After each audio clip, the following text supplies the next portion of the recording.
Shalom.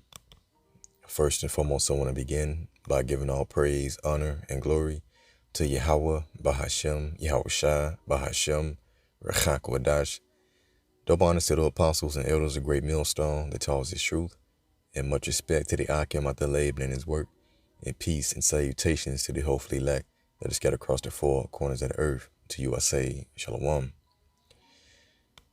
So this lesson right here is going to be a quick exhortation for the flock, so Lord willing, it'll be edifying and also comforting. And so pretty much what I want to speak on was the fact that we're going to, in some shape, form, or fashion, catch hell within His truth, man. You know, that's a given. But the objective for us in the faith is to not get offended to the point of overthrow. Meaning that you come to a point in which you feel like you don't deserve what you are receiving. And so by and by you become offended. Because the Lord in His truth, with those circumstances at you, they may not seem righteous at the time in your eyes. Okay?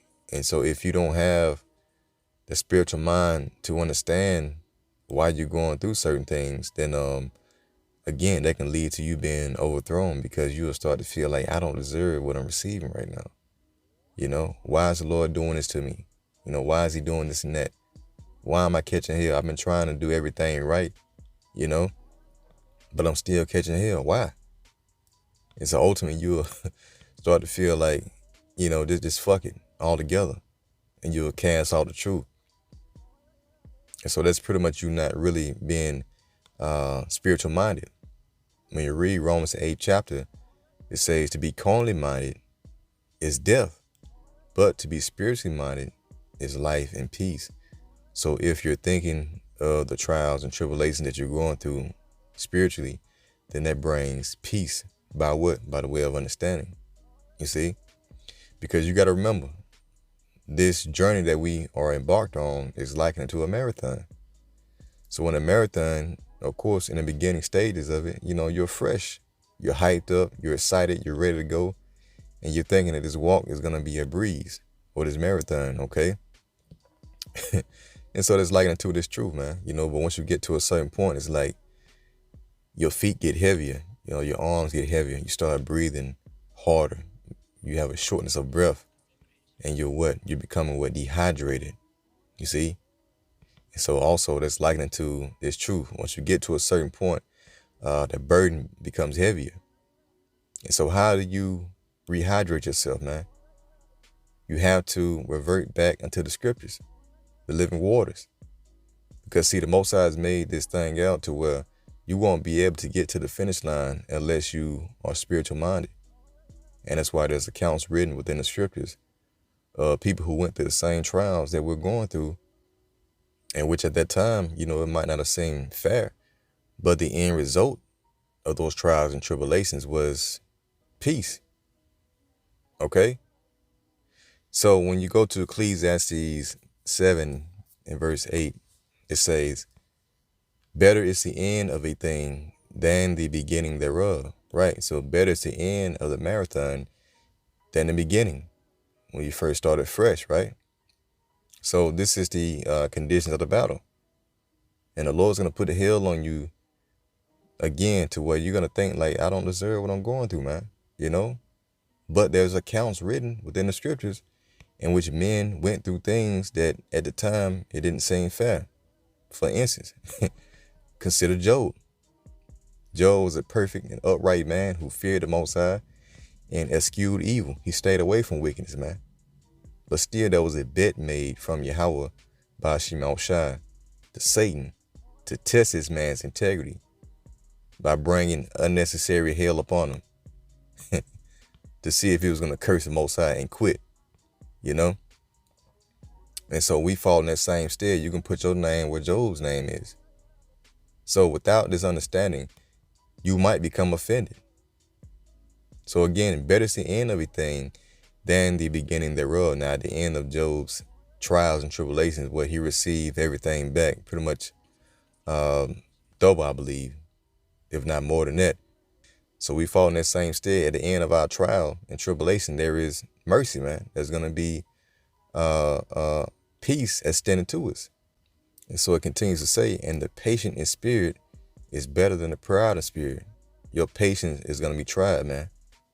Okay? So to be patient is better than what? The proud in spirit. So to be proud in spirit pretty much means that you're what? The opposite of patient, which means to be hasty. You know, you're losing patience. You don't feel like you deserve what you're going through. You know, the burdens are coming too heavy. So you end up what? Casting out the truth. See? And so again, we have Job for an example. Now, Job lost what? He lost, of course, his wife. He lost his children. Children died. And also he was plagued with boils from the head to the foot. Now, how many of us, you know, have gone through something like that to that extent? And guess what? Throughout all those misfortunes, this is what the Most High told him. He said, gird up now thy loins like a man, for I will demand of thee and answer thou me. So the Most High at this point really showed no pity, man, as he was putting extreme hell on Job, took away all of his possessions. You know, he was a very wealthy man.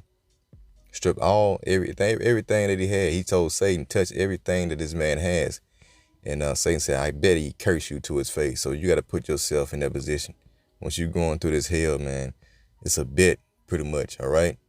Satan's trying to get you to curse the Most High and his truth, to become bitter and offended to the point in which you cast it off. So again, gird up now thy loins like a man, for I will demand of thee and answer thou me. You see that?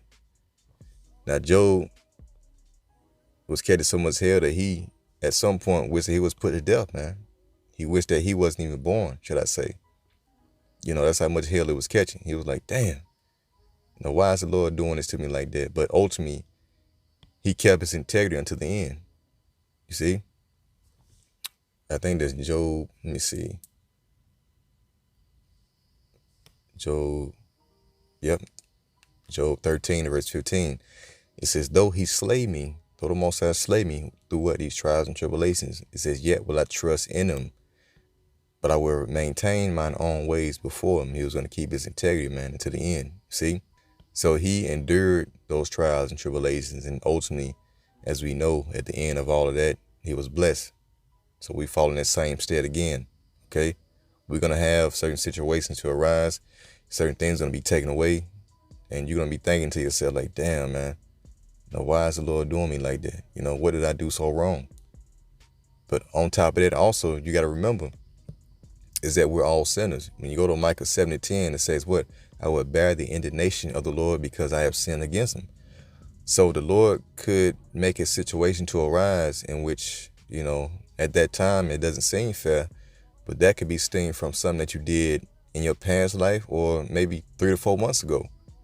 And now the Lord is just now starting to bring that back as a form of punishment, okay, in this situation that he has created that may not seem fair at that time. So you have to keep that in mind. You know, at some point, we have all sinned and we deserve everything and more, even death. We don't deserve this truth. You know, we don't deserve life, period. So with knowing that, you really shouldn't be getting offended within this truth, you know? So at the same time, we have to trust that the Lord is gracious and at the end, he will show pity, okay? Because we're all working to obtain salvation. So with that said, let's go to Luke, I think 22 and 31, because yeah, Satan is known as what? The sifter, the tempter. Luke 22 and 31. And the Lord Yahushua said, Simon, Simon, behold, Satan have desired to have you, that he may sift you as wheat. See that? But Yahushua said, but I pray for thee that thy faith fail not. So Satan is sent to try your integrity and your faith, man. See? So he wants to overthrow that by the way of creating these different calamities and situations that, if you're not thinking about it with a spiritual mindset, then you can ultimately become offended again. So again, it says, but I have prayed for thee that thy faith failed not. And when thou art converted, strengthen thy brethren. And so this word sift right here in the Strong's G 4617, It says to sift, to shake and deceive, figuratively by inward agitation, to try one's faith to the verge of overthrow. So once you've been pushed to the point of overthrow, that is Satan literally trying to sift you out the truth. And again, if you don't revert back into the scriptures and the accounts of our forefathers who went through hell also, then you will become offended. You'll become bitter, and then you'll lose the battle. Because see, this is a spiritual war. You see that? Now, what does scripture say about temptation? 1 Corinthians 10:13. They have no temptation taking you, but such as is common to man. See, so we go through the same things as people in the world go through. But the difference between us and them is that we have understanding. We know why we go through certain things, man. These people don't. It says, but the Most High Yahweh by Shema Shai is faithful, who will not suffer you to be tempted above that ye are able. So that's comforting. Knowing that the Most High is not going to tempt you above that you are able to bear. You see? So he's going to give you the spiritual capabilities, the spiritual tools to be able to deal with these different situations that in otherwise would cause people to bug out and curse the Most High. It says, but will with the temptation also make a way to escape, that you may be able to bear it.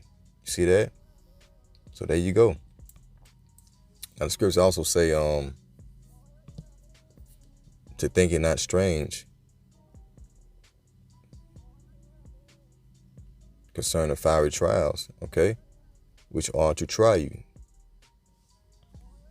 1 Peter 4:12, it says, beloved, think it not strange concerning the fiery trial, which is to try you, to test what your integrity, your faith, man, as though some strange thing happened unto you. So whatever you're going through is not strange. That's literally Satan sent your way to try and sift you, to test your integrity, man. See? So when you're going through these things, remember, you're going through Yahweh Shai's suffering. It says, but rejoice in as much as you are partakers of Hamashiach's sufferings, that when his glory shall be revealed, ye may be glad also with exceeding joy. You see that? Because Yahweh Shai went through everything that we went through. He was wrongfully accused. You know, he was done ill, man. Overall, he was spit on. Matter of fact, let's go to Hebrews 12:2. It says, looking unto Yahweh Shai, the author and finisher of our faith, who for the joy that was set before him endured the cross, despising the shame, and is set down at the right hand of the throne of the Most High. See that?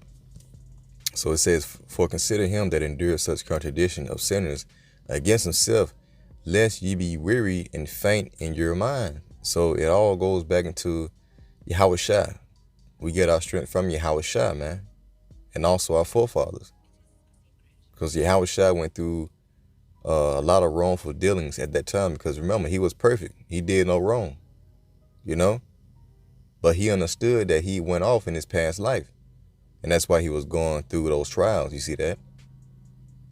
A heavy burden was laid upon Yahweh Shai. So you had to remember Yahweh Shai, or else you'll become faint in your mind and you'll fall out the truth. See? So verse 4 said, ye have not resisted unto blood, striving against sin. And ye have forgotten the exhortation which speaketh unto you as unto children.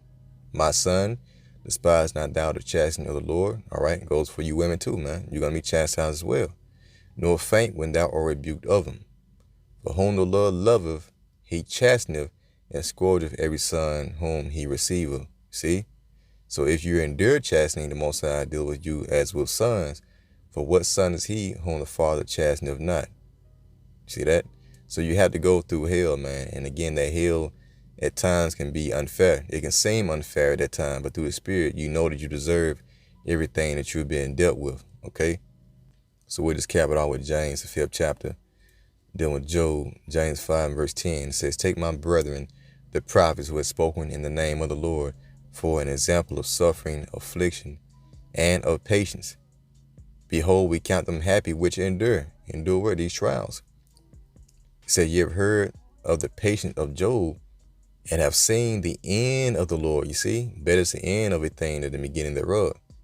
You have seen the end of the Lord, that the Lord is very pitiful and of tender mercy.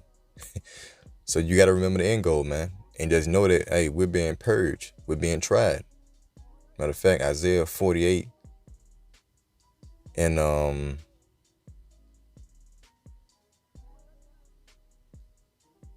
is it 48 and 10?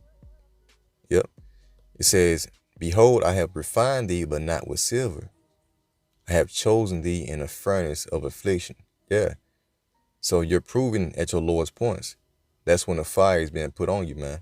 Okay? To test, to see what kind of quality of person that you are. If you're able to keep your integrity towards the truth, even when things are not going your way. Let's read this in the NLT. I have refined you, but not as silver is refined. Rather, I have refined you in the furnace of suffering. So you're going to catch hell. You're going to suffer, man.